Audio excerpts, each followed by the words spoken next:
most people in this country have been welcoming people with open arms.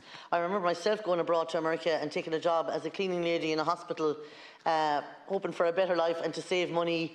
I was happy to do that job in America because the pay was good and I was looking for a better life. So I have a right to do that, as people have a right to come to countries all across Europe looking for a better life. And I think it's ironic sometimes, because often the people who are, I suppose, the most racist and the most against migration are also the ones that are the biggest climate change deniers. And actually, at the end of the day, you see that most migration is caused through wars about fossil fuels and climate change because of drought and flooding. So I think there's a real irony there in the people, the minority of people it is, I have to say, who don't want migration and are also have their heads in the sand when it comes to the over-dependence on fossil fuels and the change that climate change is bringing to people's lives. And that's going to become more apparent as the years go and as the climate change becomes more erratic and extreme. We will see huge numbers increasing because of climate change. And the very people who are climate change deniers and don't want to invest in sustainable energy and take it seriously are the same ones that don't want migration. Actually, I have to say that inward migration can be of huge benefit as well. We're at full employment. We need more bus drivers in this country. So let's be realistic here.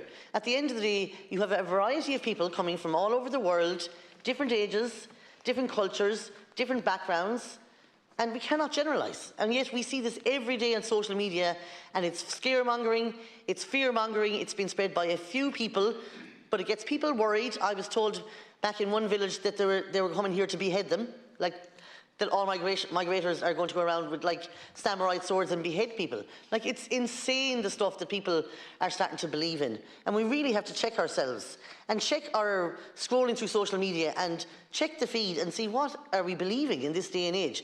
Let's not forget, not just the Irish, but most average humans are pretty normal, sane people who just want a better life and to be happy. And let's bear that in mind.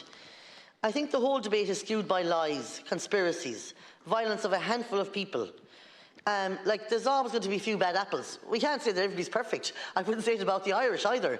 So let's not expect complete perfection from everybody, but let's bear in mind that the average person comes here with no ill will towards anybody.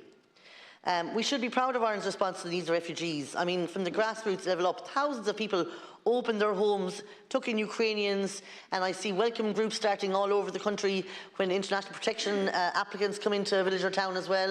And unfortunately, in some circumstances, I've been told they're all getting free houses and they'll never leave and all this kind of stuff. And like, not a single person has got a free house, not a single migrant. Yet people keep telling me they're getting free houses. So we have to base our judgment of people on facts and as individuals.